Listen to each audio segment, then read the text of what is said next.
You're listening to the Radical Ideas Podcast.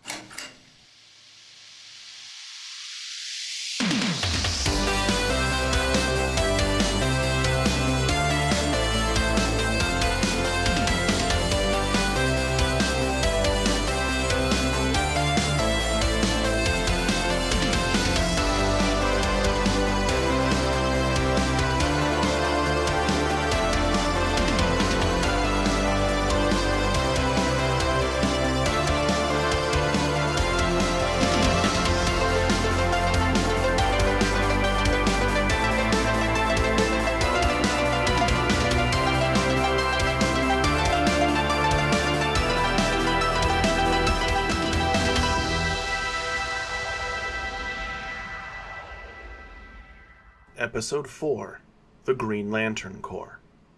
We start in a wide shot of space. We see distant bursts of yellow and green lights firing at each other.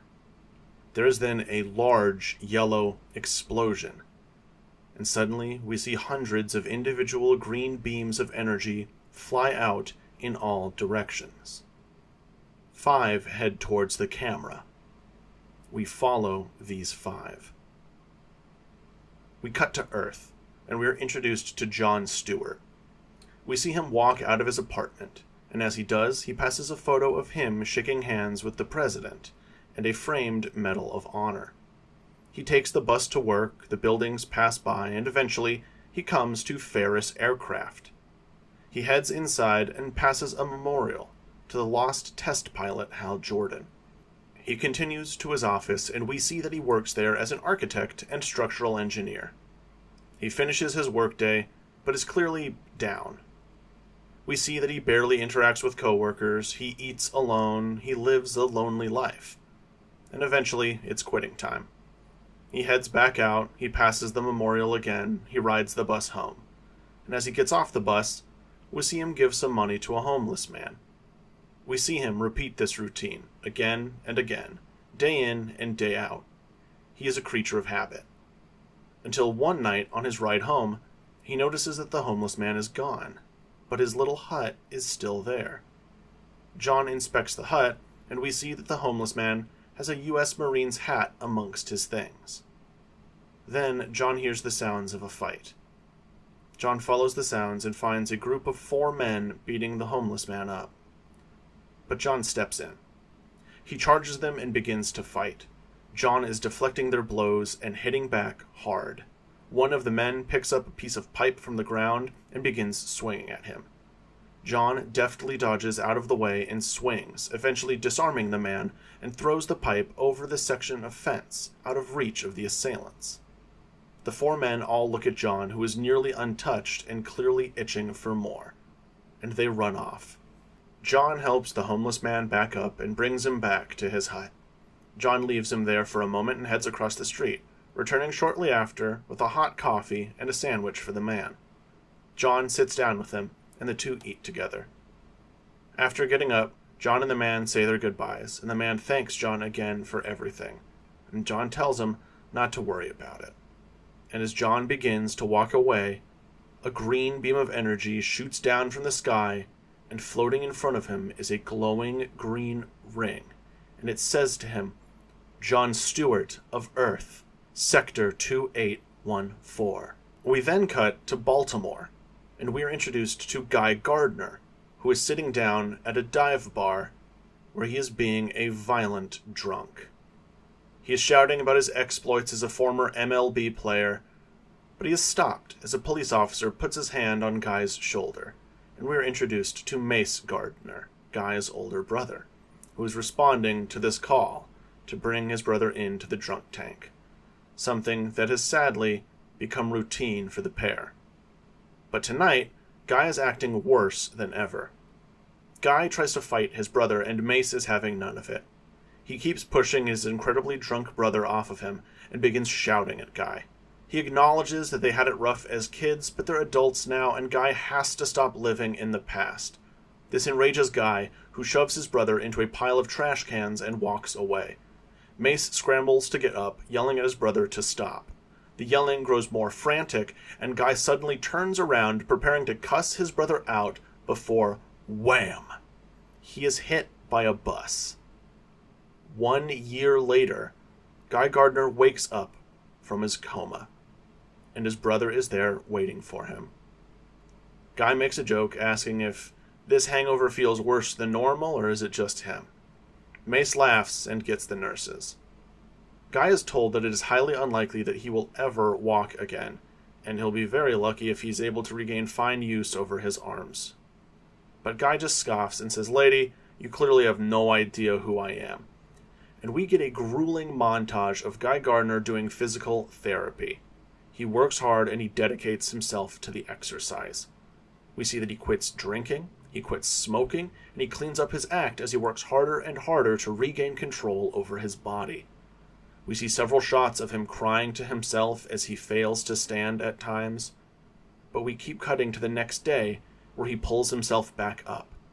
At the beginning of the montage, he is a full-blown paraplegic, but we watch as he progresses to an electric wheelchair, then a regular wheelchair, then crutches, and finally a cane, and then eventually 2 years later, Guy Gardner can walk again.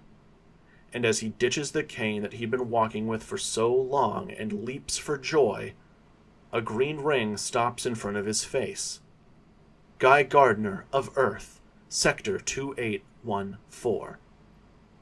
We cut to Dearborn, Michigan, and are introduced to Simon Baz. He is 10 years old, and he is defending his younger sister Sierra from racist bullies. They are being tormented for being Muslim. Simon fights back, and we cut to the principal's office, and we see that the principal punishes Simon harder than the bullies who'd started the fight. We cut 15 years into the future, and Simon is a mechanic at a garage, and he's fired. He tries pleading with his boss that he needs the job for the money, but his boss is hearing none of it and lets Simon go. Simon is then approached by his sister's boyfriend, a man named Nazir. He's a street racer, and he offers Simon a job working on his Cruz cars. Simon accepts. 2 years later, Simon is now part of this racing crew and is racing against Nazir. We see Sierra cheering on the sidelines for both men, but as the race is coming to a finish, Simon pulls a move which disorients Nazir, and he loses control of his car, crashing into a wall. The crew swarm the crash site and pull Nazir out of the wreckage, but he is badly hurt. And Sierra yells at her brother. The rest of the crew turn on Simon, and he is kicked out of the gang. A few months later, we see that Simon has resorted to stealing cars and selling them to chop shops to make ends meet. And one night, he steals a van, but he sees police sirens closing in on him. Simon tries to run for it, but he gets caught. And to his shock, as they open the van, they find in the back a bomb. Simon had stolen a gang's car bomb. The FBI is called in, and Simon is taken in and interrogated. He is suspected of working for a terrorist organization. Simon is essentially tortured for information. They are forcing him to give up his boss, who of course doesn't exist. Simon keeps protesting his innocence, and finally, the agent in charge of his interrogation offers Simon a deal. If Simon names a few conspirators, maybe even that Nazir fella that you're really close with, this torture can stop, and you'll be given better treatment in prison. Simon briefly considers betraying the man he's known for so long. But Simon stands firm and spits in the agent's face, reiterating that he is innocent. The agent rears back to smack Simon across the face, but is stopped as a green ring bursts into the room through the window and hovers in front of Simon's face. Simon Baz of Earth, Sector 2814. We then cut to New York City and are introduced to Officer Joe Mullen, a bright-eyed new police officer for the NYPD. We see in her locker that she had also served in the Army. Joe is partnered with an older white cop who is clearly not pleased with his new partner. We get a montage of her going out on patrol where she faces discrimination from both sides, and eventually the NYPD are called out to a Black Lives Matter protest. Joe tries her best to help the protesters, but she witnesses her partner go undercover and instigate a riot. Joe tries to de-escalate, but the riot breaks out into a full-blown war, and Joe witnesses her partner kill a protester. Joe goes to report her partner to Internal Affairs. She's warned that this will cost her her career, but she doesn't care. She wants justice. And so her partner is punished to the full extent of the law. He receives 2 weeks paid probation. Joe is distraught, because even inside the system, she is unable to change it. Later, her captain calls her in and fires her, saying that she's been causing too much trouble inside the force. Joe heads down to a bar to drown her sorrows, but is approached by the sister of the protester that her partner had murdered. She asks if Joe would be willing to testify against him in court, and Joe agrees. Joe later appears in court as a witness, receiving death stares from her former co-workers. Joe's testimony helps convict her former partner, and he is sentenced to 20 years in prison. Joe feels good. But later that night, she is cornered by the NYPD. She's asking what they're doing, and they begin to harass her. One of the officers then loudly shouts out, "Stop resisting. Drop the weapon," even though Joe is not resisting and is unarmed. The officers begin to beat her, but Joe fights back, eventually getting one of them in a headlock, causing the other officers to draw their weapons and aim at her, demanding she drop the officer. Joe's eyes fill with tears as she refuses to stop fighting. The officers prepare to fire on her, but are knocked back by a green shockwave. And floating in front of Joe's face is a green ring. Sojourner Mullen of Earth, Sector 2814. And then we cut to Los Angeles, and we meet Kyle Rayner. He is a teenager living with his parents, and unfortunately, he just lost both of them in a car accident, and the boy has been orphaned. Kyle is deemed too old to be placed into the foster care system, and instead he is declared a legal adult and has to fend for himself. Kyle has been trying to get into school for graphic design, and we see that his work is amazing, and he gets accepted to several, but he is unable to afford it. So he sells everything he has, and he takes student loans. Even after all of that, he can still barely scrape by. We see that he lives in the dorms, but doesn't really eat anything as he couldn't afford the school's meal plan, so he scrounges together desperate meals. But Kyle perseveres. He keeps going, he keeps working hard, and we see his gorgeous art. We also see a couple drawings are of an OC superhero character, sporting a very familiar suit. He then gets freelance jobs, and can pay for some luxuries, and manages to get himself through school. But after graduation, the debt hits. Kyle can't find a job, he can't find a house, and his credit has been ruined from loans. And at age 21, Kyle Rayner becomes homeless. We see him try to scrape by. He joins a gym for $15 a month so he can shower and brush his teeth there.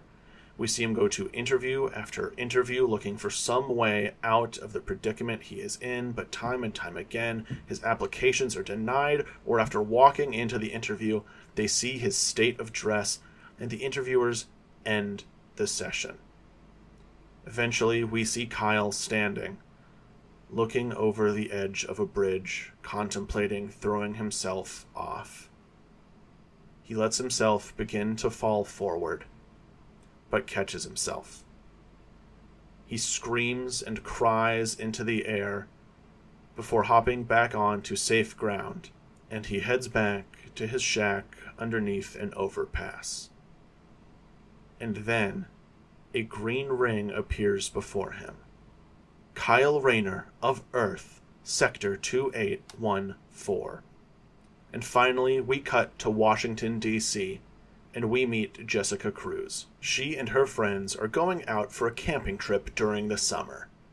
But while they're out for an evening hike, they come across something they shouldn't have. A couple of mobsters burying a body. The mobsters spot the group of girls and open fire on them. One of Jessica's friends is killed instantly. The girls scatter and run for their lives, and the mobsters give chase. They catch and kill 2 other of the girls, and finally it is just Jessica and her final surviving friend. Jessica is hiding underneath a log, and across from her, her friend is hiding behind a tree. The girls are making eye contact. They are scared and crying as they hear the mobsters approach. They both hold their breath to try and be as quiet as possible, and the mobsters seem to pass them by. The girls breathe a sigh of relief, but as Jessica's friend places her shaky hand on the ground, she accidentally snaps a twig. The mobsters find her, and she is killed right in front of Jessica. Jessica is paralyzed in fear as the mobsters ask if that was all of them, to which the other one says he's pretty sure that was. They collect her friend's body and take it away to bury with their other victims. Jessica remains under the log all night. She is found the next day by park rangers. She is rushed home. We see as Jessica becomes a shut-in. She spends years refusing to leave her room. During her time in isolation, we see Jessica's anxiety of the world eased as she watches the exploits of Superman. And eventually, she begins watching documentaries about Wonder Woman and the Justice Society. We watch as Jessica grows more and more fascinated by the Justice Society, and we see that her younger sister Sarah brings her food and supplies. Sarah begins picking up on her sister's new fixation, and we see one day Jessica is watching an interview with Alan Scott from the 80s. He is asked what it's like living a life with no secret identity, and the danger that poses to him if he's afraid. And Alan says that finding strength even at our worst moments of despair will overcome fear. And Jessica smiles at this. Later, we see that she has bought herself a Green Lantern shirt and is wearing it while watching more footage of the Justice Society. There's then a knock at her door, and Sarah comes in. Sarah presents her sister with 2 day passes to the Hall of Justice, the former headquarters and current museum dedicated to the Justice Society. And Jessica agrees to go outside for the first time in 4 years.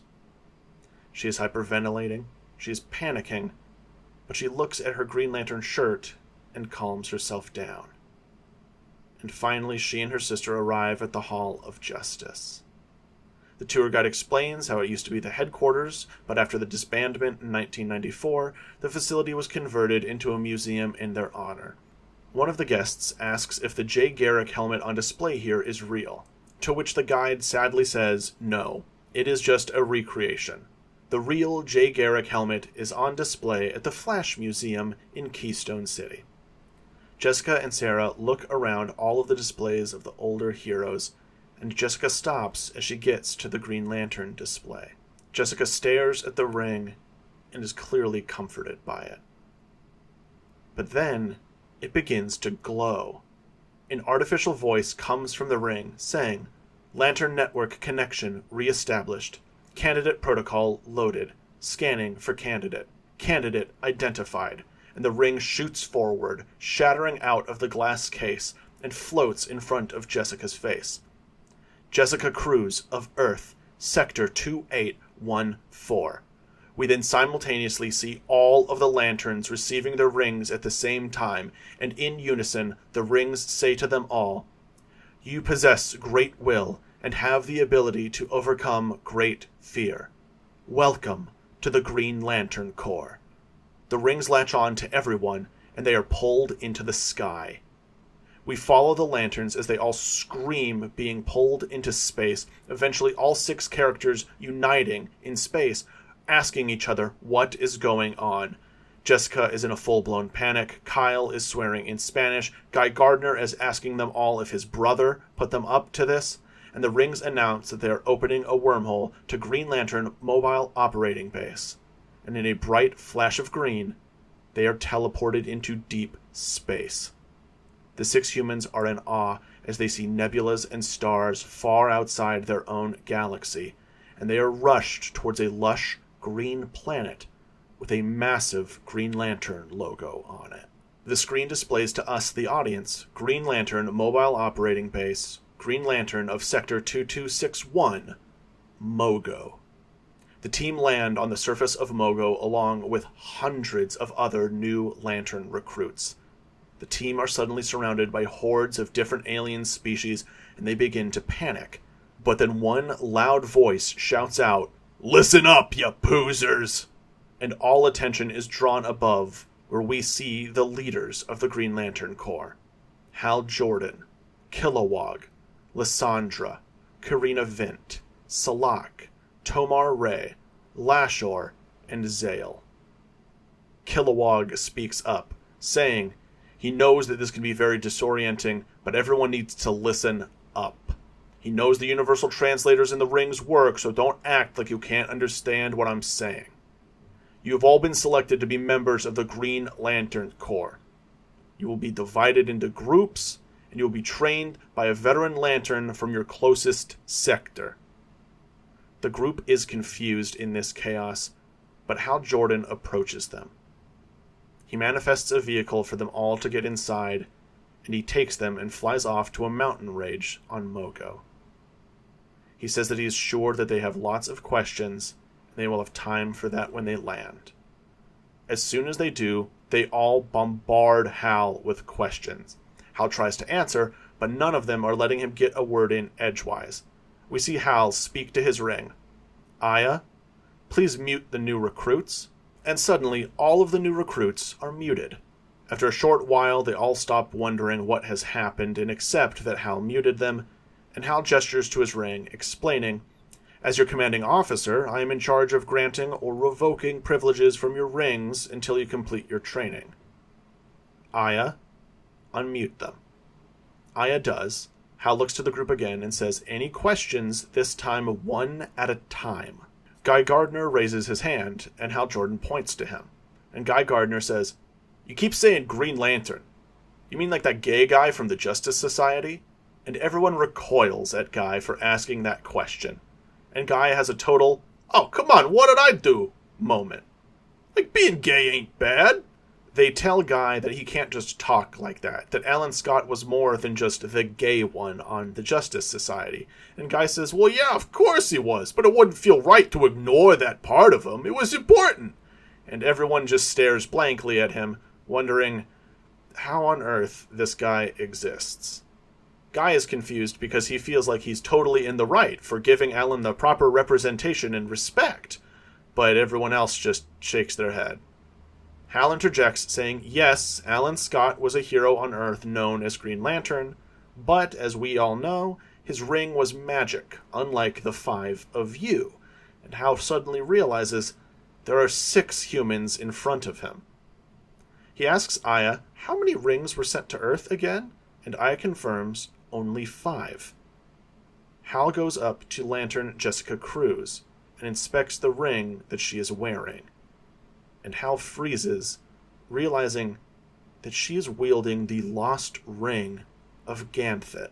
Hal asks her where she got it, and she explains that it's Alan Scott's ring from the Hall of Justice Museum.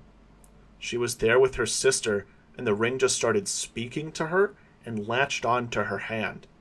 And Hal is just stunned. Alan Scott was wielding the lost ring of the first Green Lantern, Ganthet? Why didn't it choose another lantern after he died? Why didn't Alan know about the Corps? And Aya speaks up, saying that when Abensur landed on Earth, his ring was not instructed to contact other rings. And she herself and the governing AI of all of the duplicate rings was invented after Ganthet's ring was lost. So the ring never knew to search for someone new. Hal tells the new recruits that, as crazy as it sounds, their rings are powered by will. The Guardians, a race that invented these rings, figured out how to draw actual energy from emotions.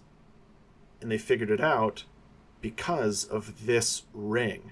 Hal gestures once again to Jessica's ring. This ring was forged from pure emotion. It was willed into existence by Ganthet.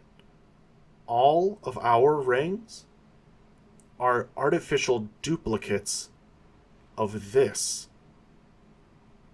This is huge. The council needs to hear about this immediately. Aya confirms to Hal that she has already alerted them. And so Hal gets back to answering questions. John Stewart asks if they've been kidnapped, and Hal assures them that they haven't, but they have been chosen. Guy says that kind of sounds like a cult, and Hal tells him that it's not. The rings are programmed to choose their own wielders. They scan the universe looking for suitable candidates and recruit them into the core. But you are not forced to stay here. You do have to stay for basic training, but after that, your membership of the core is completely up to you. Hal moves on to introductions. He introduces himself to everyone. I'm Hal Jordan, former Air Force pilot, current Green Lantern. John Stewart introduces himself as John Stewart, former Marine. Jo Mullen introduces herself as Jo Mullen, former Army. Guy Gardner introduces himself as Guy Gardner, former Major League Baseball star. Everyone shrugs. Simon introduces himself as a mechanic, Kyle a starving artist, and Jessica an agoraphobe. Guy Gardner asks her what a fear of spiders has to do with any of this, and everyone shrugs again. John then speaks up, saying, Hal Jordan? You're the pilot that went missing 30 years ago. And Hal looks surprised that anyone recognizes him.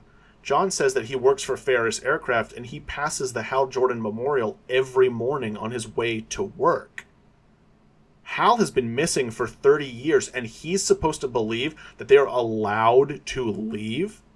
The group then begins to panic, but Hal calms them down, insisting they are allowed to leave. Hal simply hasn't returned to Earth for 30 years. They look at Hal judgingly. They tell him that Earth could have used another Green Lantern. Hurricane Katrina, 9/11, countless wars and genocides. Where was he that was more important than that? And Hal sighs. He knows that Earth has been suffering, and whether they believe it or not, he was needed here more than there. The Green Lanterns are essentially space cops. Their sworn duty is to stop interplanetary and intergalactic war. He knows that Earth needed him, but more people needed him out here. John Stewart calls BS, and Hal says that he doesn't have to believe him. He can ask the ring.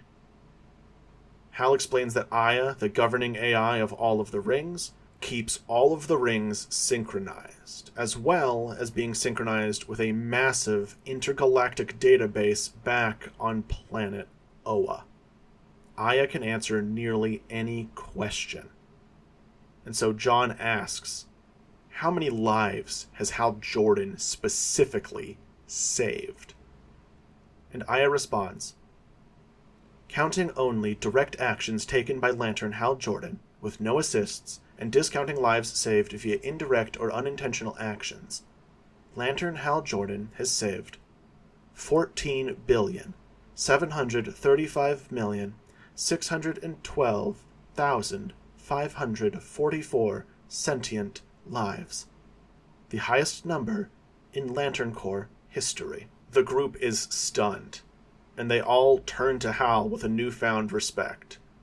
But Hal tries to play it off, saying that he stopped a planet-killer bomb once, so that really inflates the total. John Stewart feels a little sheepish and apologizes to Jordan, but Jordan explains that he understands, and skepticism is important, especially in this line of work. He reiterates again, no one has to stay. As soon as you finish your basic training, you are free to go.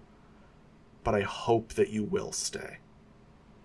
Jessica asks if they're allowed to leave the ring and go home, and Hal shakes his head, explaining that once a ring chooses its wielder, it is theirs for life. He gestures to his ring and says, "Till death do you part." Jo Mullen puts this together and says that if all 5 of us were sent rings at the same time. And so did all of those other aliens that we saw. What killed that many Green Lanterns? And Hal Jordan pauses, looking at everyone, and tells them that they're at war. Joe asks, so we were drafted? And Jordan confirms that, yeah, more or less. But you won't be forced to fight on the front lines. But if you are so inclined after training, we could really use the help. A while later, proper boot camp has begun. Jordan takes his time and shows everyone how to manifest constructs. It takes great effort for all of them, except Kyle Rayner. Hal is astonished at how intricate and advanced Kyle's constructs already are. Kyle credits this to being an artist. The others manage to manifest meager constructs in comparison, but Hal assures them that it will get easier. They have to really want this thing to exist. The ring responds better to instinct, more so than active thought. And so, Hal sends them out into the wilderness. For the next 3 days, they are to camp and survive off of the land while heading to a predetermined checkpoint. The rings will let them know what they can or can't eat, and Hal will always know where they are. And so the recruits are sent out. As they begin their hike, John and Joe make use of their military backgrounds to get their rings to bring up a map of the area, and they get their bearings. They take point. They get a grasp of their surroundings and lead the squad through the alien jungle. As they all walk, they all admire the beauty of this alien planet and the flora and fauna that they pass. Jessica says that it is so beautiful, and Aya speaks up, saying that Mogo says thank you.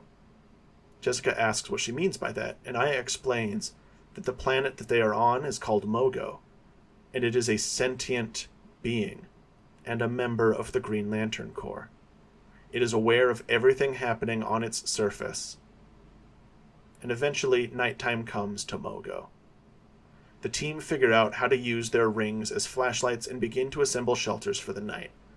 Everyone is jealous as Kyle Rayner expertly manages to manifest a hammock and a roof with his ring. Guy Gardner struggles to light a fire with his, and he seems more winded than everyone else. Jon Stewart pokes fun at him for this, saying that he doesn't seem to be as in good a shape as he was back when he played for the Orioles. And Guy Gardner gets defensive, saying that, well, I got hit by a bus a few years ago and only just learned how to walk again. And now I just walked 30 miles through an alien jungle. So, John, you can kindly shove it up your... And Joe cuts him off before a fight can break out between the two, and she de-escalates the situation. Jon Stewart apologizes to Guy after things cool down, and Guy Gardner begrudgingly accepts. But as they're talking, we see Jessica having a panic attack. The jungle at night is activating her PTSD over her friend's murders. The rest of the crew try to comfort her, but a twig snapping in the distance makes Jessica flinch and fire off a blast, vaporizing a small section of forest, and we see an alien monkey run in fear. The team comfort Jessica and manage to convince her that she is safe here. They ask Aya if there's anything to be afraid of in these woods, and Aya confirms that the carnivores on Mogo are nocturnal, but they have evolved familiar with Green Lantern energy, knowing that it is not to be harassed. All Green Lanterns are safe on the surface of Mogo. Jessica reaches down and pats the ground, thanking Mogo. Aya responds, saying that Mogo tells Jessica she's welcome. The team manage to get some sleep, with Kyle luxuriating in his hammock. And the next morning, they all head out again. Today, they are running through a volcanic portion of Mogo as they approach a large mountain.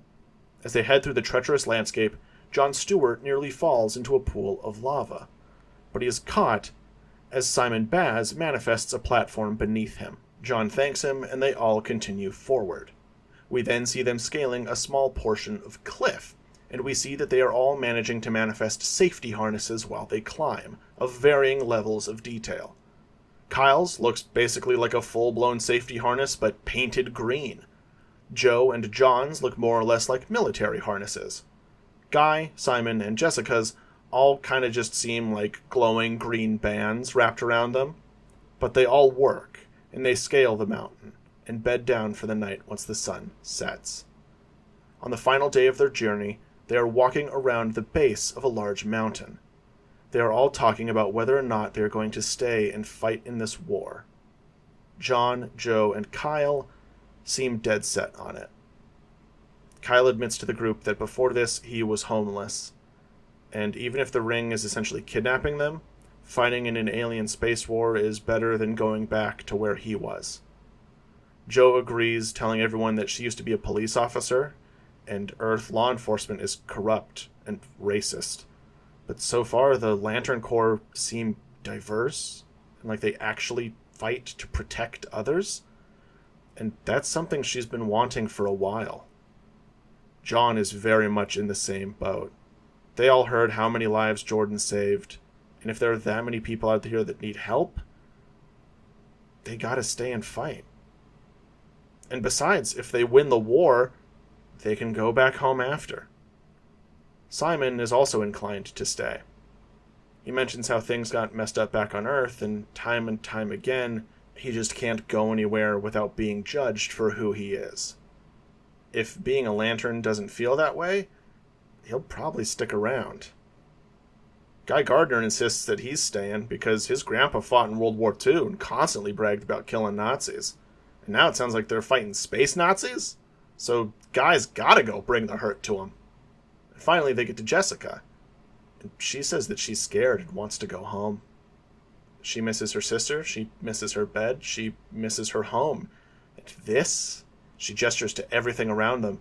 It's beautiful, but it is terrifying. Simon says to Jessica that it does seem scary, but she needs to remember what the rings said to them. That you have the ability to overcome great fear. Jessica smiles at this and she remembers the words of Alan Scott. Finding strength even at our worst moments of despair will overcome fear. The others ask her who said that, and she says, Alan Scott. And they all take a moment to appreciate that Earth's Green Lantern would have made a really great member of the Corps.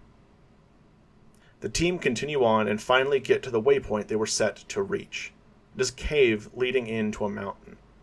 They all walk inside and it gets darker and darker before eventually they see a green light glowing ahead. They push through the darkness and come across a massive green lantern with Hal Jordan sitting atop it. He floats down to meet them and explains, this is Mogo's power battery. It is connected to the central battery back on Oa, and all duplicate rings get their power from these. I'll teach you how to manifest your own lanterns after you guys recharge. Now, repeat after me. And Hal holds his ring towards Mogo's battery and says, in brightest day, in blackest night, no evil shall escape my sight. Let those who worship evil's might beware my power, Green Lantern's light. And all of the rings in the room begin to glow bright and recharge. All except, strangely, Jessica's. She asks Hal if she did something wrong, and Hal assures her she didn't. She is wielding a true emotional ring. It doesn't run out of charge. It is entirely powered by the will inside your own body. So it may be harder to use and feel more exhausting than a duplicate, but that ring has the potential to be every bit as strong as she herself is. Hal asks everyone if they've been able to manifest something so far, and they all confirm that they have. And Hal says, well, good news, because that means tomorrow I'm going to teach you all how to fly. The next day, the team follow Hal back to the headquarters on Mogo and are reunited with other alien recruits. A blonde, elven-looking woman, a woman with large bird wings, a seemingly human man, a woman with deep red skin, and a woman with purple skin and orange hair. These are Aricia Rab, Rain Kral, Sodom Yat, Soranik Natu, and Lyra Amoto.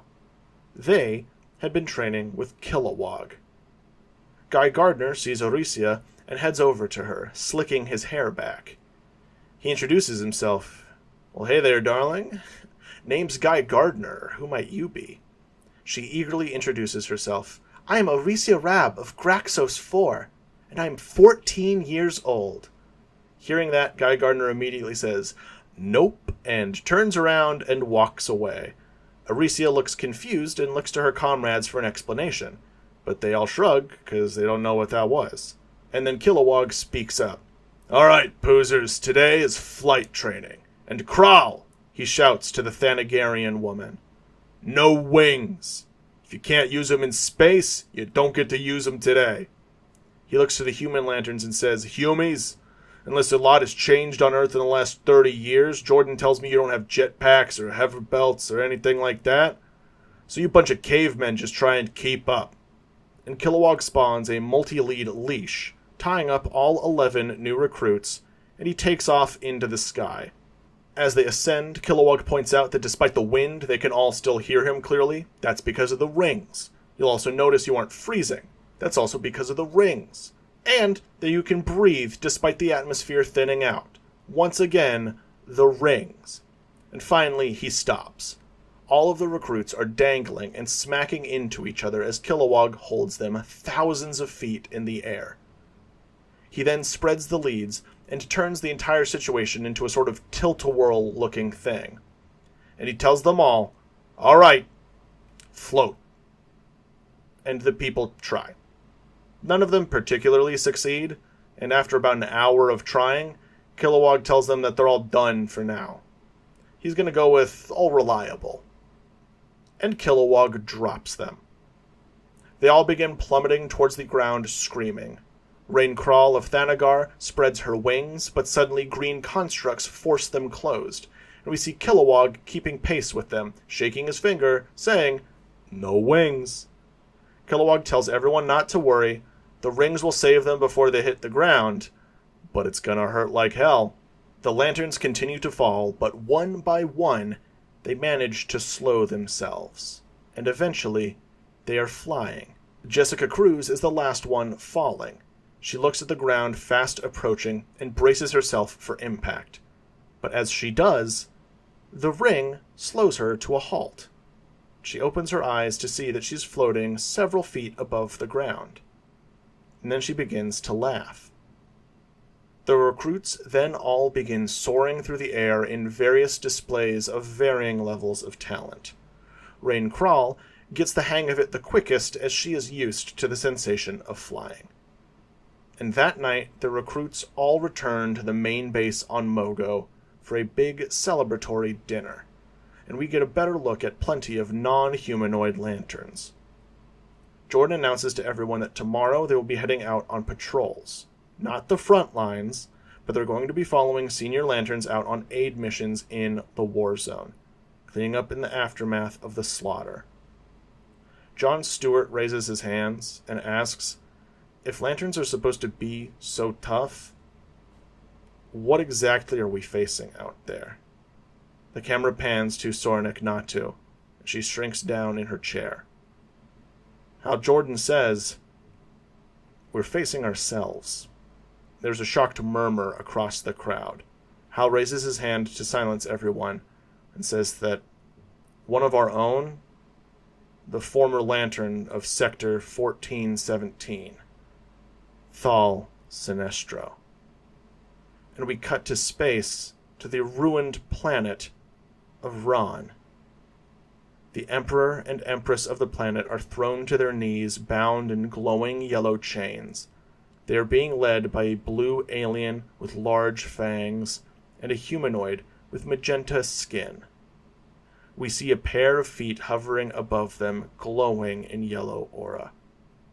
The Emperor says that the Green Lanterns are supposed to be defenders of the universe, not conquerors. And the man floating above them says, You are correct, Your Highness. But we are not Green Lanterns. And the chains around the pair grow spikes and instantly kill the monarchs of Ron. The camera pans up, revealing Sinestro, who orders his men to display their bodies above the crown temple. Let everyone see what defiance yields. We then get a flashback, following Hal Jordan and Sinestro, back when Sinestro was still a Green Lantern. We see that they were sent to help rebuild an alien city after an attack from another system. The treaties had long been signed, and the war was long over, but these are just the rebuild efforts. We see Hal and Sinestro helping the citizens of the planet, but the planet's government keeps stepping in to limit the amount that Hal and Sinestro are allowed to do. Hal complies, but Sinestro is clearly angered by these actions. He speaks to Jordan, asking if he's ever wondered if what they're doing is right, and Hal confirms that of course it is. But Sinestro gestures to the people and says, "We have the power to overthrow this government and return the power to the people." Jordan tells his friend that he understands, but they can't force others to comply to their own personal belief systems, even if it feels right. Sinestro scoffs at the Guardians' teachings, saying that they are hypocrites. They call themselves the Guardians of the Universe, but they act as if they're above it. Jordan rebuffs that the Guardians don't view themselves as above others. They can't feel emotion. They view themselves as unbiased. And Sinestro asks Hal if he believes that those who can't feel emotion should be the ones making decisions over a core based on it. To them, one life is equal to any other. But you and I both know that that isn't true. A child is worth more than an elderly person. A doctor is worth more than a murderer. These are the hard truths of the universe, but the Guardians won't see it that way. They can't. Sinestro ends his monologue pointing out the ring's non-lethal parameters, and he asks Hal, "Truly, do you believe that the universe wouldn't be better if we could kill the real monsters?" Hal hesitates for a moment before agreeing with his friend. Sinestro smiles and thanks him, saying, "I'm glad I'm not alone." A few days later on Oa, Hal Jordan and a handful of Lanterns are responding to an alarm coming from the Guardian's chamber. The Lanterns show up to find Sinestro screaming at the Guardians, and he's barred the door. The Guardians are non-reactive as usual. Sinestro screams at them, the oldest beings in existence looking at him as if they were all helpless children. He says that they sit there atop their pedestals looking down on the rest of the universe. They tell Sinestro that their stoicism is a pursuit of absolute logic, and their goal has always been benevolence. But Sinestro says it isn't stoicism, it's apathy. And their apathy has allowed cruelty to reign. They're supposed to be the gardeners of life in this universe, but they sit by and let the weeds choke the life from the trees. No more. And Sinestro's ring glows. The ring says to him, "Green Lantern of Sector 1417, lethal force is not sanctioned." The Guardians tell Sinestro he is being childish. The ring again says, "Green Lantern of Sector 1417, lethal force is not sanctioned." We see the Guardians grow uncomfortable. Sinestro, enough of this. The rings cannot be overpowered. Green Lantern of Sector 1417, lethal force is not sanctioned. But Sinestro's eyes grow cold, and he says, "It's time we see which is stronger, your apathy or my will." Green Lantern of Sector 1417, lethal force is not, and the ring cuts out, and a glowing beam of green energy shoots forward and impales a Guardian. Sinestro begins slaughtering the Guardians as the other Lanterns try to break in and stop him. But it is too late. The final Guardian scrambles away, trying to run and escape Sinestro, but Sinestro just floats towards them. The Guardian begins to beg for their life, and Sinestro laughs, "Would you look at that? The beings above emotion can feel. The ability to overcome great fear. What a joke." And he grabs the Guardian by the throat and asks, "What is it you feel right now?" What is it that causes you to run from me? To beg for your life?" The Guardian begins to cry, and they gasp out, "Fear." And we hear a ping. There's an explosion of yellow light. The green construct that Sinestro had sealing the doors shut shatters, and the shockwave of the explosion pushes back some of the lanterns trying to get into the room. And when the blast clears, Jordan and the other lanterns stand up and see Sinestro floating there in a yellow suit, looking at his hand where the green ring has fallen, and in its place, a glowing yellow one. Sinestro smiles wickedly and turns to face the lanterns. They are all terrified, but Sinestro turns to Hal Jordan, saying, "I did it, Jordan. I ended their tyranny just like we wanted."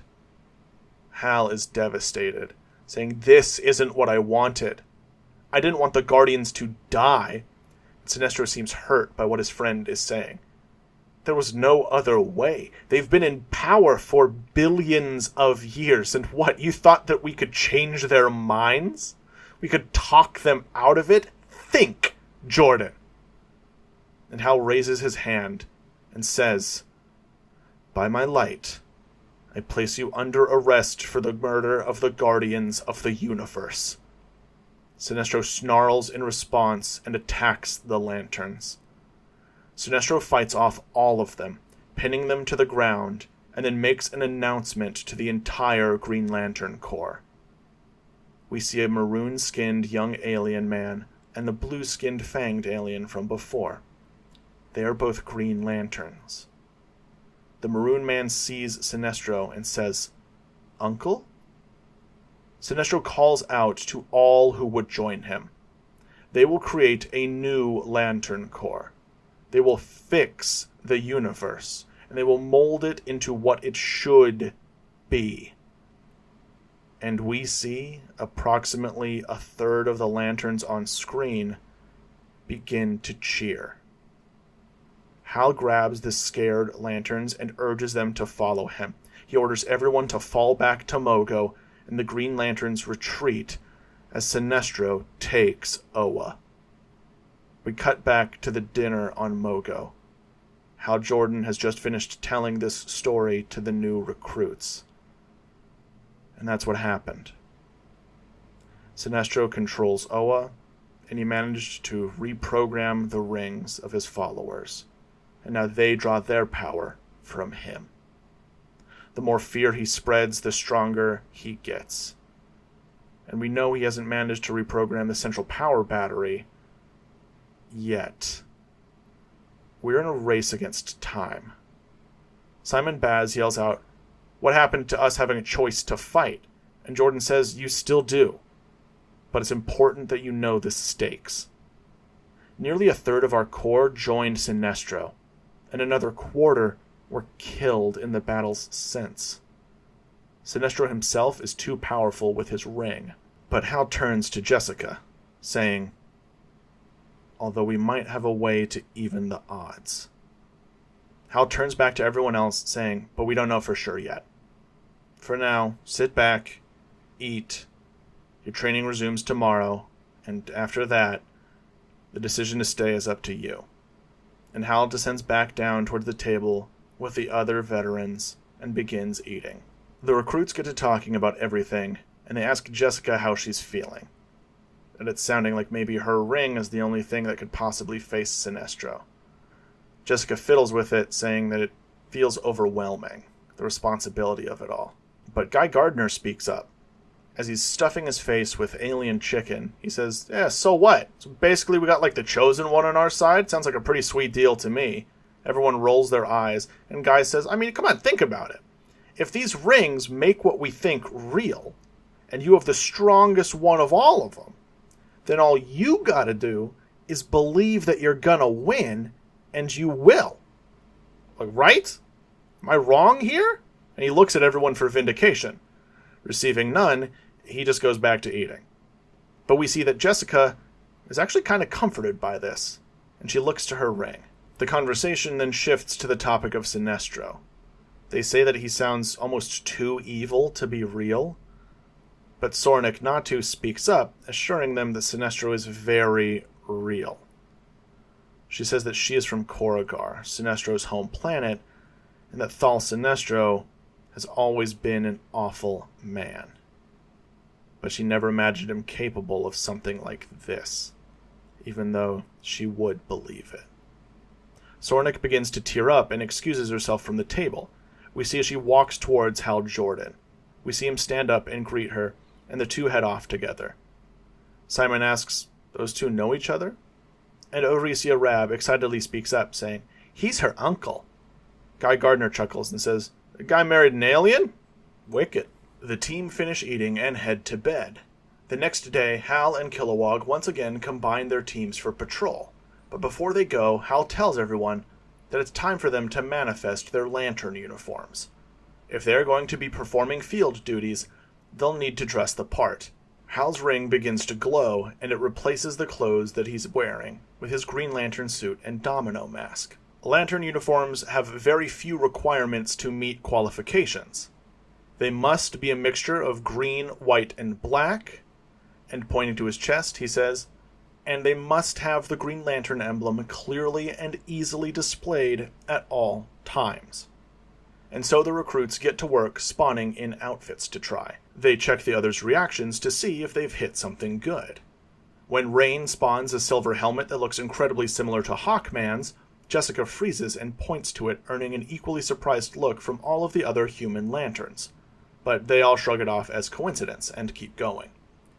Joe Mullen manifests a suit with a sort of dress uniform coat aesthetic, but finishes it off with a large pair of spiky triangular glasses. Kyle Rayner sees this and says, "Oh, that is awesome." Joe thanks him and says that the glasses are actually from an anime that she loves, and Kyle excitedly asks, "Is it Gurren Lagann?" And Joe leaps at him with excitement, saying, "Yes!" The two high-five, and she asks Kyle what he's going to do for his suit.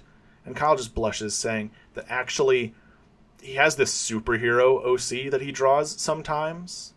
And Kyle manifests his hero's suit, which we recognize as his famous comic-accurate suit.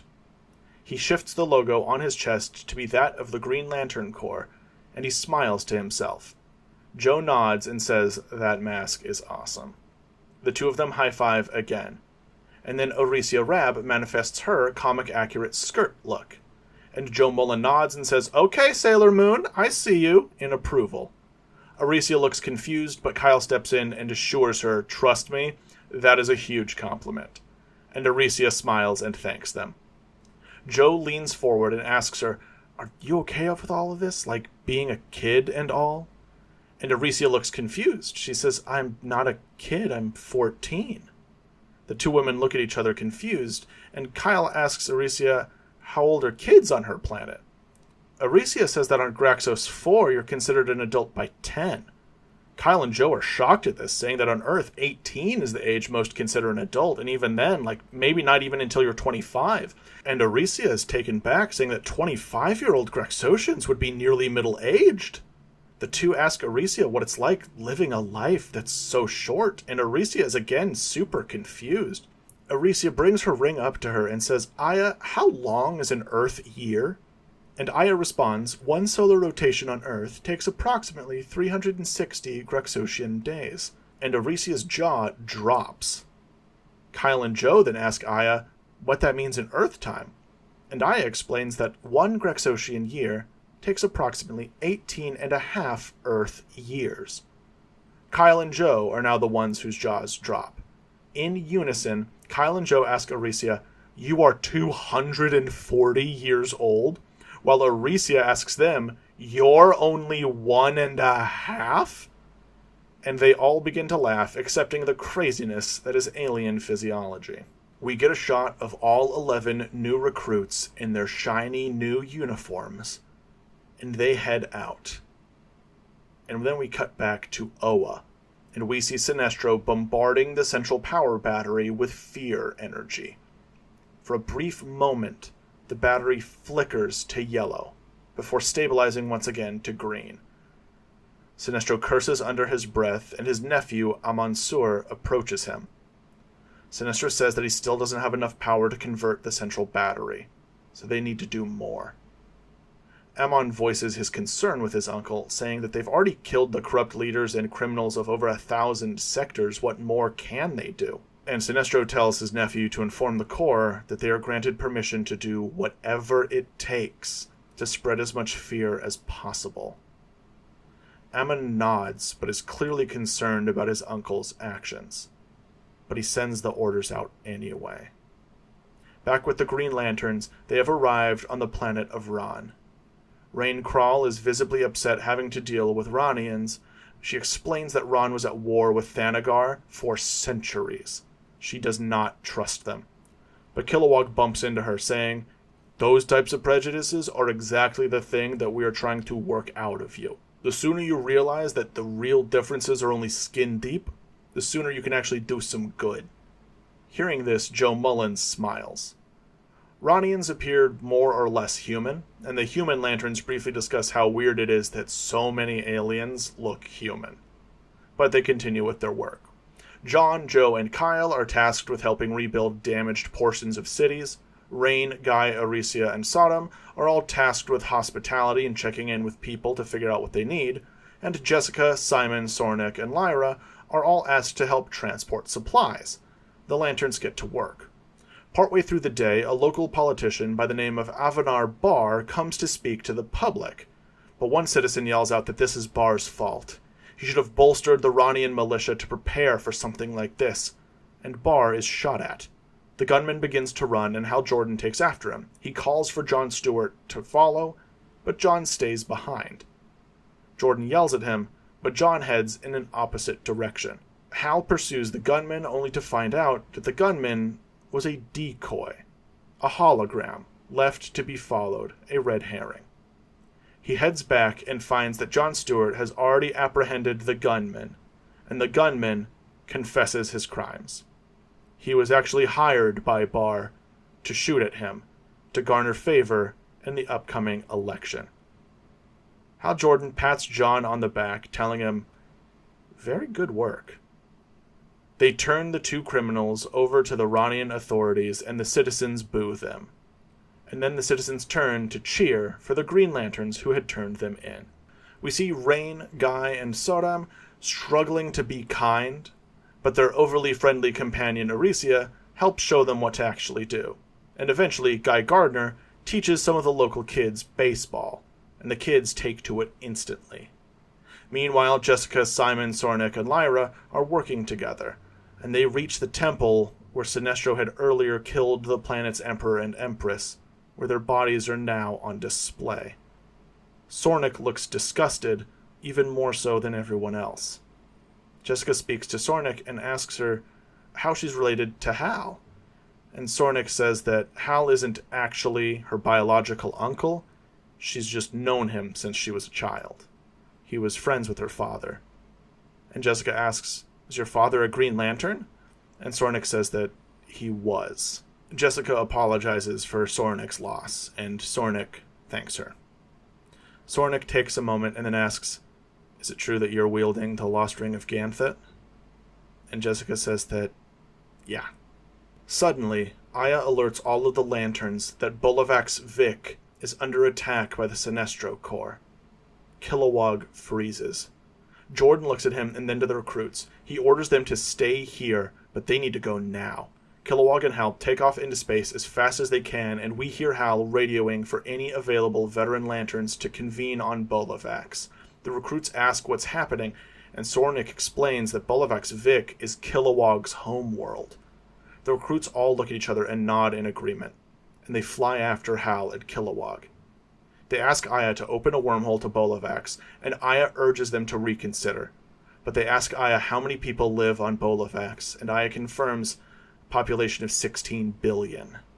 And the lanterns tell her, open the wormhole. The lanterns come out of the wormhole in orbit over Bolovax, and see clear signs of distress already.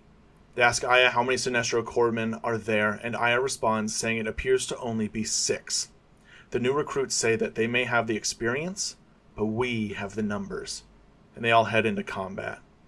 Flying down to the planet, they find cities toppled to the ground, much like they found on Ron, but this time, they find hordes of dead civilians. Soranik is distraught, saying this doesn't make any sense. But Guy Gardner butts in with blunt wisdom, saying it makes perfect sense. You said the yellow guy's rings run on fear, right? What causes more fear than random acts of mass violence? Soranik realizes that Sinestro's forces must be desperate if they are sinking to such depths to maintain power, and they keep flying and finally find the battlefield. We see Hal Jordan and Kilowog engaged with 3 yellow lanterns. We recognize 2 as Arkillo, the blue alien with fangs from before, and Amon Sur. Kilowog is screaming at Arkillo, asking him, "How can you do this? We were sector partners." And Arkillo says Bolovaxians were always disgusting to him. And when Soranik spots Amon, she screams in rage, "Cousin! Traitor!" And she flies at him. Soranik screams at her cousin, asking how he can do these things, and he says that it's a necessary price to pay for the power they need to fix the universe. Soranik asks her cousin if he really thinks that this is what fixing the universe looks like. Amon looks at the scores of dead Bolovaxians, but buries that deep in steels himself, saying, "Your father does." And Soranik attacks. The other yellow lanterns show up and begin fighting. We see the new recruits try their best to defend themselves. Rain summons green maces to fight. John Stewart and Joe Mullen summon various military weapons. And Kyle Rayner summons Guts' sword from Berserk. The tide of the battle seems to turn, and the yellow lanterns are now on the defense. But a massive blast of yellow energy shoots Kilowog down to the ground, and everyone turns to see that Sinestro has arrived with backup. He looks down at the Green Lanterns and tells Jordan, "This meaningless defiance is only delaying the inevitable. I have a pure ring, and the Green Lantern Corps cannot stand against me." Soranik screams at him that they will fight until their dying breath to stop him. And Sinestro scowls, looking at her saying, "You sound just like your mother." And everyone looks at Soranik as she fires a beam at her father, Sinestro. Her ring shouts out, "Green Lantern of Sector 1417, lethal force is not sanctioned." She tries to push through, but Soranik is not her father. She cannot bring herself to kill him. And Sinestro laughs at her weakness. But Hal Jordan steps in to defend his niece. He calls Sinestro a monster and challenges his power, saying he is worse than the Guardians ever were, and despite his ring, they still have the central power battery, which means that his power is nothing compared to it. Sinestro is furious and says that that may be true for now, but not for long, and Sinestro fires a massive yellow beam down at the surface of Bolovax. The Green Lanterns manifest a shield to try and stop him, all working together. Hal encourages Jessica, letting her know that her ring can stand up to Sinestro, and that they all have her back. We see Jessica steel herself and hold the line. The shield grows thicker and larger. Sinestro is upset as he notices this, and he blasts even more energy down at the planet. As the Green Lanterns hold the line, Jessica begins having flashbacks to the night in the woods, but they are twisted. She is now seeing the mobsters morph into Sinestro Corps members. The green shield begins to crack, and Sinestro begins to smile. Sinestro then yells out, "In blackest day, in brightest night, beware your fears made into light. Let those who try to stop what's right burn like my power, Sinestro's might." And his beam explodes with energy and pierces through the green shield. The lanterns are knocked back and watch in horror as the beam pierces through the center of Bolovax, and the planet explodes. In the aftermath, the Green Lanterns come to, floating in the void of space amongst the rubble that was Bolovax Vic. John, Joe, and Hal are flying around trying to collect everyone. Kilowog is frozen in grief. He is now the last of his people. and then they find Jessica. She is curled up in the same position she was when she was hiding under the log all those years ago. She is crying, and we watch as her tears drift off of her face and freeze in the vacuum of space. The lanterns all fly back to Mogo to strategize. Meanwhile, the news about the fate of Bolovax Vic is spreading through the universe, and Sinestro can feel his power growing. His nephew comes up to him, clearly scared of his uncle, but Sinestro is smiling. He knows now what must be done. We need to purge the dissidents. He turns to his fellow corpsmen and tells them, "The Thanagarian Empire must fall. Ismalt must burn. If we purge the United Planets of their two strongest weapons, our power will not only be undeniable, but truly undefeatable." Mansur looks nervous, but still decides to comply with his uncle. And the Sinestro Corps go to war. Back with the Lanterns, we see the Veteran Lantern Council having a war briefing. They are trying to come up with something they can do to stop this. Hal mentions he could call his wife in the Star Sapphires. Intervening with a civil war was one thing, but a genocide, the Star Sapphires would for sure stand with them. Tomar Ray suggests reaching out to the Blue Lanterns. While they're pacifists, this might persuade them to fight. Hal also mentions that it would be worth asking the Indigo tribe for help. Irok or Monk could turn the tides. But Salak responds saying that even with the combined forces of the Blues, Violets, and Indigos, that's only 14 more ring wielders on their side. John Stewart speaks up and asks, why don't they just turn on the Green Ring's lethal functions? And the Lantern Council is speechless. After a moment, they say police forces should not be equipped with lethal weapons. And besides that, it's written in the book of Oa. And Joe steps in saying that while she agrees with the sentiment, this isn't a police issue. This is war. So rewrite the book. The Yellows keep winning these battles because they can actually kill Greens. They are essentially fighting this war with their hands tied behind their backs. The Veteran Lanterns say that they can't allow the Green Lanterns to become a force of evil in the universe. And Joe says they don't have to be. Only allow lethal force in times of war. Hold any who abuse their powers accountable. And the Lantern veterans look at each other and realize she's right. Salak is convinced by this logic and says that rewriting the book is something Sinestro would never expect them to do. The new recruits ask Aya what the Book of Oa is, and she explains that it is the Green Lantern governing doctrine. It was written by the Guardians. It is also her source code in what she and her capabilities, and therefore what all of the Ring's capabilities, are based on. Unfortunately, it is stored deep within the halls of Oa. And the Lantern veterans devise a plan to send a strike team to Oa to rewrite the book. But as they're planning, Rain Crawl screams out. She just received word from the Thanagarian Empire. The capital planet of Havania is under attack by the Sinestro Corps. Aya's reports confirm this seconds after Rain. And then Aya receives word of an attack on Ismalt in Sector 666. And the Lanterns realize that they are going to need to divide their efforts here into 3. They were not expecting Sinestro to attack this soon again, and they have no time to notify the other corps. They have to act now. The Veteran Council look to the hundreds of new recruits who have reconvened on Mogo and ask if any of them will fight with them. If not, they cannot blame them.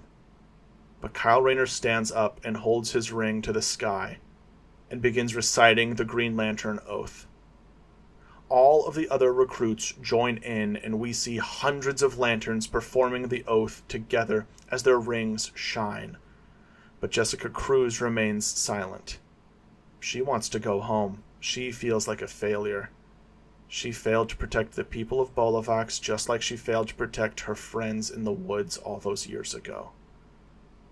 But Kilowog comes up to her and sits by her side. He seems different than the Kilowog we're used to. He's quiet. He's sad. But he thanks Jessica for everything. Jessica cries, asking how he can thank her for failing to save everybody, and Kilowog says because she still tried to. She's only worn that ring for about a week, and she was willing to stand between his people and death. How can he not thank her for that? Jessica wraps her arms around one of Kilowog's massive arms and hugs him. He tells her, "You had my back up there. I'll have yours any time." Poser. And then we see Gardner walk up to Sornik. He says, "So, your dad's the evil guy, huh?" And Sornik yells at him, asking, "What of it? Do you see me differently now? Can I no longer be trusted? Say what you came to say." And Gardner just pats her on the shoulder and says, "Hey, look, my dad never killed anybody, but he was a crap dad. I mean, I don't know what he hit more, the bottle or my brother and I. But still, I just wanted to let you know that if you need someone, to knock your dad around a little bit, I got a lot of anger issues I am more than willing to take out on that old man." Sornik is furious but stifles a laugh. She says to Gardner that he is disarmingly self-aware. And Guy just shrugs. He goes, "Hey, I know I'm a jerk, but why can't I be a jerk for good, He laughs that off before getting serious. And he tells her, "Just remember, you're not your old man. And if anyone tries to tell you that you are, just break their nose." And as he says that, an alien with no nose walks past. And Guy gestures, "Or whatever, whoever says it breathes through?" I don't know. And with that, the Green Lantern Corps divide into 3 teams. Hal, Simon, Jessica, Kilowog, Sornik, Guy, Joe, Kyle, and 1/3 of the Green Lantern Corps head to Oa. John, Rain, Tomar Ray, Sodom Yat, Aricia Rab, Lyra Amoto, and another 1/3 of the Green Lantern Corps head to Havania, and the remaining 1/3 of the Corps head to Ismalt. The Thanagarian team arrive and find a slaughter going on. Rain radios out, reporting, "This is Sergeant Rain Kral reporting. Captain, please respond." We hear a female voice come through the Thanagarian radio saying, "Falamar's beard, it is good to hear from you, soldier. Are you finally free of those cowardly lanterns?" And Rain responds, "No, Captain. I brought them with me." The voice over the radio orders them to convene on the Capitol Palace. They are under siege. And the lanterns head out. On Oa, the strike team arrive and they charge the Central Archives. Hal takes Simon, Jessica, and Salak to find the Book of Oa, and the others head out to try and secure the Central Power Battery. The Sinestro Corps attack the lanterns, and their fight begins. Eventually, Hal and his team manage to reach the central chamber and find the Book of Oa. Luckily, it is lightly defended. Salak approaches the book and begins the process of rewriting it. But they are spotted by yellow lanterns, and so the others have to defend him while he works. We then cut to Ismalt. We see yellow lanterns are seemingly unstoppable. The people of Ismalt are falling in droves. One yellow lantern fires a beam at a crowd of civilians, killing dozens. But then we hear a hateful roar, and leaping through the air is a hulking red demon. He screams and bites into the arm of the yellow lantern, dragging him to the ground. And we see several other demons do the same. But then many of them are blasted back by a massive burst of golden energy. And we see that Sinestro has arrived on Ismalt. Back on Thanagar, the team is fighting against the yellow lanterns and get to the Thanagarian capital. They push back some of Sinestro's members, and John Stewart is pinned down by 3 yellow lanterns. But then we hear a loud war cry, and with a crack of a mace, a Thanagarian woman sends one of the lanterns flying. John takes advantage of the distraction and pushes in against his attackers. John and this woman go back-to-back fighting the yellow lanterns, and after they defeat this squadron, they turn to face one another. John introduces himself, and the woman responds, saying, "I'm Captain Shira Hall." "You fight well, for a lantern." John replies that she's not bad, for a hawk woman. And now, with the united forces of the Green Lanterns and the Thanagarian army, they pierce through the Sinestro Corps defenses and make their way to the Capitol building. But they receive word over the Lantern comms that Sinestro is on Eastmalt. Just as it's said, the Yellow Lanterns all seem to get a power boost and push back. Back on Oa, we see Amon Sur and Arkillo leading a group of Yellow Lanterns against the strike team, and the Lanterns begin dying. We see rings flying off corpses and heading to find new wielders in their sectors. Back with Salak, he is still rewriting the book, and the Yellow Lanterns are closing in. The Yellow Lanterns break through their defenses, and Hal asks how much longer will this take, but Salak slams the Book of Oa down and says, "Done." Suddenly all of the lantern rings ping at once, and we hear Aya's voice say, "Attention, Lanterns! Attention, Lanterns! The Book of Oa has been rewritten. The Book of Oa has been rewritten. Lethal force has been enabled." And for a moment, we see the Yellow Lanterns begin to panic, as the Greens finally get to go on the offensive. Back on Thanagar, John Stewart manifests a sniper rifle and begins picking Yellow Lanterns out of the sky, taking out one who was about to stab Shaira Hall in the back. Seeing this, Shaira's eyes linger on John for a moment before returning to battle. Back on Oa, we see Kyle Rayner manifest a massive construct of the Gurren Lagann mech, and he invites Joe Mullen in to be his co-pilot. She giddily leaps in, turning her ring into Simone's drill, and she plugs it in, and the two of them begin fighting. We see Arkillo and Kilowog are locked in a grapple, snarling at each other. Arkillo seems to be overpowering Kilowog, but then we hear Guy Gardner yell out, "Hey, teeth!" And he flies in with a construct of a baseball bat and slams it into Arkillo's mouth, shattering the alien's jaw. "Bite me!" Ha! And Guy Gardner flies off, leaving Kilowog to finish the job. The Oa team head to the central power battery and surround it. The tides of the battle seem to be turning once again, but Aya reports that the Eastmalt team has gone completely silent. Hal asks her to scan for how many life signs she can detect on Eastmalt, and after a second, Aya confirms all of the Green Lanterns dispatched to Eastmalt have been killed. And then descending from the Owen sky is Sinestro. And we see that he has dozens of Green Lantern rings trapped in a yellow construct. He had taken them to reprogram them. The team all fight back against Sinestro as his presence reinvigorates his men, but as they fight, the odds just seem stacked against them. And Sinestro tries once again to overwrite the central power battery.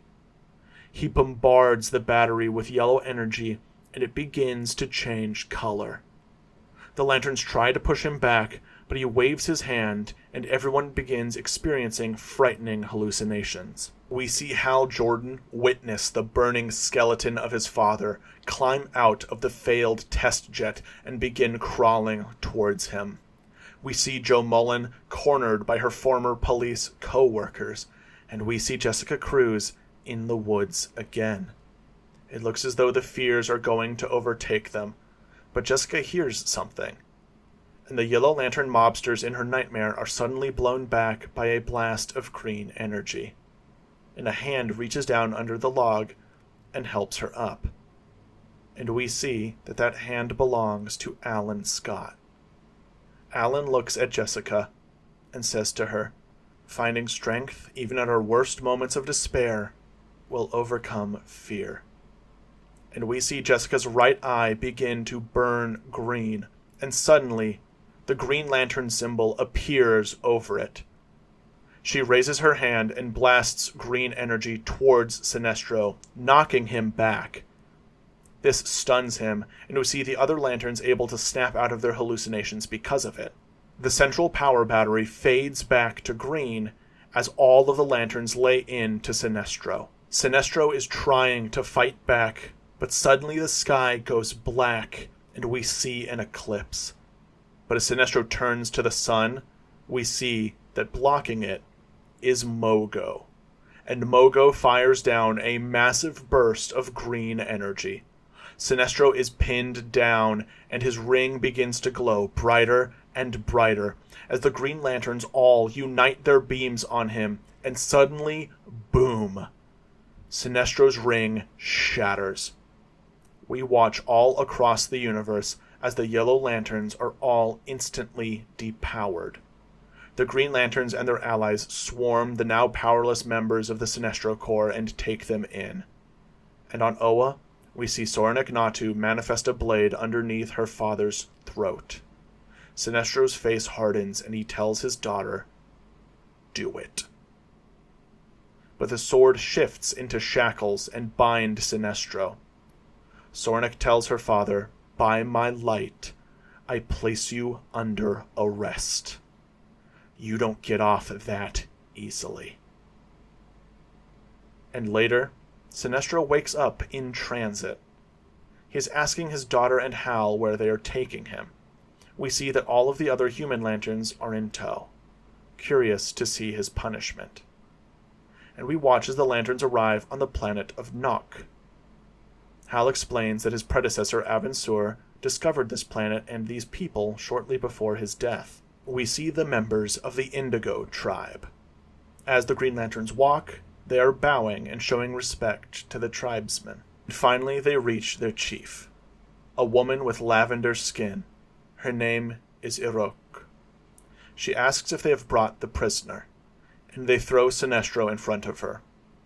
Irok explains that the indigo light of compassion flows through all that feel it. But this light can also be forced upon those that don't. Irok holds out her hand and reveals a glowing indigo ring. She explains those who wear this ring are forced to feel the pain of all of those they have hurt, to teach them compassion. Thal Sinestro of Koragar, this is your penance. Sinestro begins to panic as he realizes what is coming, and Irok slips the ring onto his finger. Sinestro screams.